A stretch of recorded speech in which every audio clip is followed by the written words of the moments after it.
নমস্কাৰ বন্ধু বান্ধৱীসকল। 2024 চনত বি এড পৰীক্ষা দিবলৈ ইণ্টাৰেষ্ট কৰা কেণ্ডিডেটসকলৰ বাবে এটা খবৰ লৈ আহিছোঁ মই।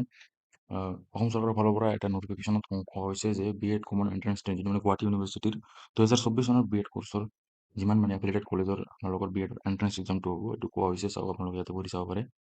B Ed common entrance test for B Ed course in affiliated colleges under Guwahati University probably held on first week of August 2024 for which Guwahati University B.Ed form will fill up 2024 will start from July মানে আপোনালোকৰ গুৱাহাটী ইউনিভাৰ্চিটিৰ entrance এক্সামটো first week of August 2024 চনত মানে প্ৰথম আগষ্ট মাহৰ প্ৰথম সপ্তাহত আৰম্ভ হ'ব পৰীক্ষাটো। আৰু পৰীক্ষাৰ কাৰণে ফৰ্ম ফিল আপ প্ৰচেছটো আপোনালোকৰ জুলাই মাহত আৰম্ভ হ'ব আৰু জুলাইৰ লাষ্ট উইকলৈকে থাকিব।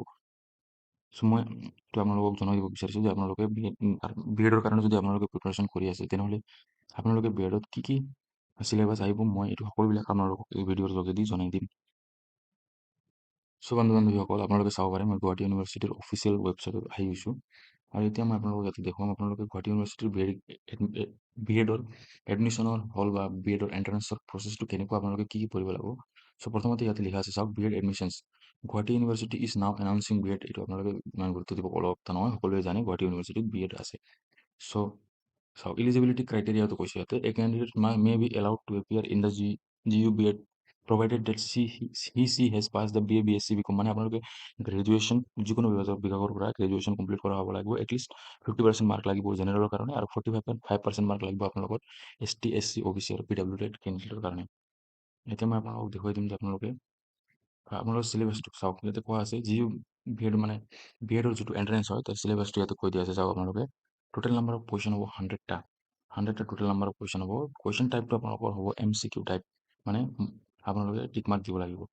টোটেল মাৰ্কছ হ'ব আপোনালোকৰ 400 মাৰ্কৰ পৰীক্ষা হ'ব। 100 মাৰ্কৰ পৰীক্ষা। চাওক আপোনালোকে এটা এটা এটা প্ৰশ্ন 4 মাৰ্ক কৰি থাকে। আপোনালোকে টেষ্ট ডিউৰেশ্যনটো আপোনালোকৰ 120 মিনিটৰ মানে 120 মিনিট আপোনালোকে সময় পাব। 120 মিনিট মানে আপোনালোকে 2 ঘণ্টা সময় পাব। চাওক মই আপোনালোকক মই চিলেবাছটো ইয়াতে দেখাই দি আছোঁ। আপোনালোকে চাব পাৰে। চাওক চিলেবাছ ব্ৰেকআপ চাওক। চিলেবাছ প্ৰথম ছেকশ্যনত আপোনালোকৰ 120 নম্বৰৰ পৰীক্ষা হ'ব। 120 নম্বৰত জেনেৰেল ইংলিছটো ফাৰ্ষ্ট আপোনালোকৰ 120 নম্বৰৰ পৰীক্ষা হ'ব জেনেৰেল ইংলিছত। তাতে আপোনালোকৰ কৰিব vocabulary, tense, voice, narration, preposition, correction of sentence and comprehension. Guys আপোনালোকে চাব পাৰে এইটো কোনো মই নিজে বনোৱা কোনো চিলেবাছ নহয়। এইটো চাওক আপোনালোকে গুৱাহাটী ইউনিভাৰ্চিটিৰ অফিচিয়েল ৱেবছাইটত থকা এইটো চিলেবাছ।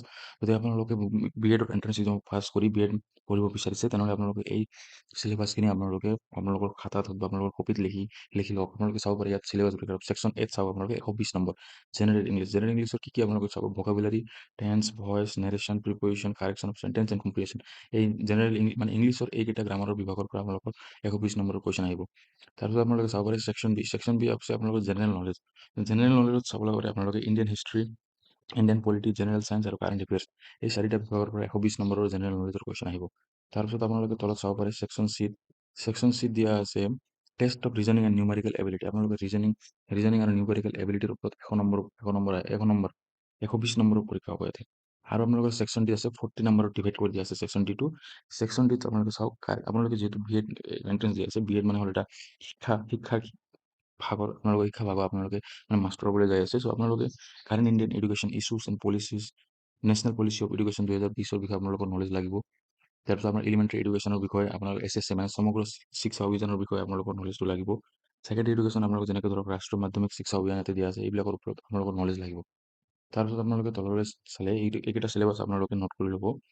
ইয়াতে চাওক ডিটেইলছ দিয়া আছে মানে পৰীক্ষাটো কেনেকৈ হ'ব। চাওক all question will be MCQ type with 4 alternative choices of which only one answer will be correct option মানে 4টা অপশ্যন হ'ব তাৰ ভিতৰত এটা অপশ্যনটো আপোনালোকৰ কাৰেক্ট হ'ব। তাতে দিয়া আছে চাওক OMR will be in English the taste will be OMR বেছ মানে যিটো OMR হ'ব এইটো ইংলিছত হ'ব। এইটো টেষ্টটো OMR বেছডত হ'ব।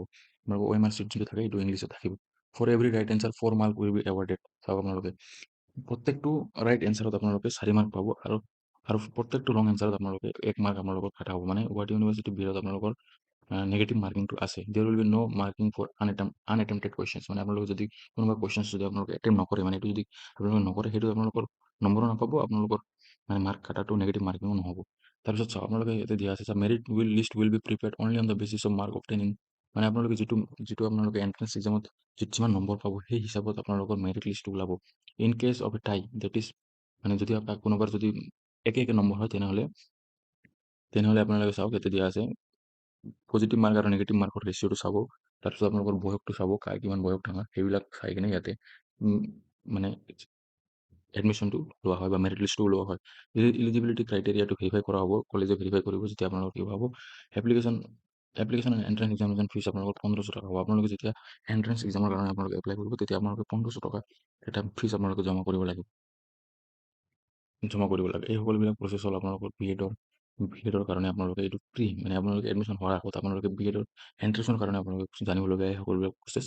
আৰু ইয়াত বিশেষ গুৰুত্বপূৰ্ণ বস্তুটো হ'ল আপোনালোকে চাব লাগিব এইটো চিলেবাছৰ ব্ৰেকআপটো। ছেকশ্যনে আপোনালোকে চাওক, general English, section B general knowledge, section C test of reasoning and numerical ability, and section D হ'ল আপোনালোকৰ কাৰেণ্ট ইণ্ডিয়ান এডুকেশ্যন পলিচিছ সকলৰ ওপৰত।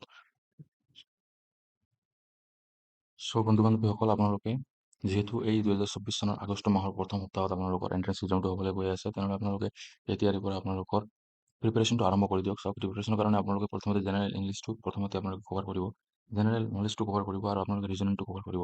কাৰণ চাওক, আপোনালোকে সেই তিনিটা বিভাগত আপোনালোকৰ 360 নম্বৰ আহিব, আৰু ছেকশ্যন ডিটো আপোনালোকৰ 40 নম্বৰ আছে, কিন্তু ইমান হাৰ্ড নহয়। কাৰণ ছেকশ্যন ডিত আপোনালোকে নেশ্যনেল পলিচি অফ এডুকেশ্যন 2020ৰ বিষয়ে আপোনালোকে গুগলত চাৰ্চ মাৰিলে আপোনালোকে আহি যাব, বা আপোনালোকে সৰ্ব শিক্ষা অভিযানৰ বিষয়ে আপোনালোকে গুগল চাৰ্চ কৰি তাতে পঢ়ি কিনে সেই বস্তুটোৰ পৰা অলপ চলপ নলেজ লৈ ৰাখিব। কিন্তু আপোনালোকে ৰিজনিং আৰু নিউমেৰিকেল, জেনেৰেল নলেজ আৰু ইংলিছ, সেই তিনিটাত কিন্তু আপোনালোকে পাকৈত হ'ব লাগিব, তেতিয়াহে আপোনালোকে বি এড এণ্ট্ৰেন্সটো আপোনালোকে ক্লিয়াৰ কৰিব পাৰিব। চ' বন্ধু বান্ধৱীসকল, আপোনালোকে ভিডিঅ'টো কেনেকুৱা পালে কমেণ্টত জনাব, আৰু যদি কিবা আপোনালোকে বি এডৰ বিষয়ে আপোনালোকে জানিবলগীয়া আছে, তেনেহ'লে কমেণ্ট বক্সত লিখিব। আজিৰ কাৰণে ইমানেই, ধন্যবাদ।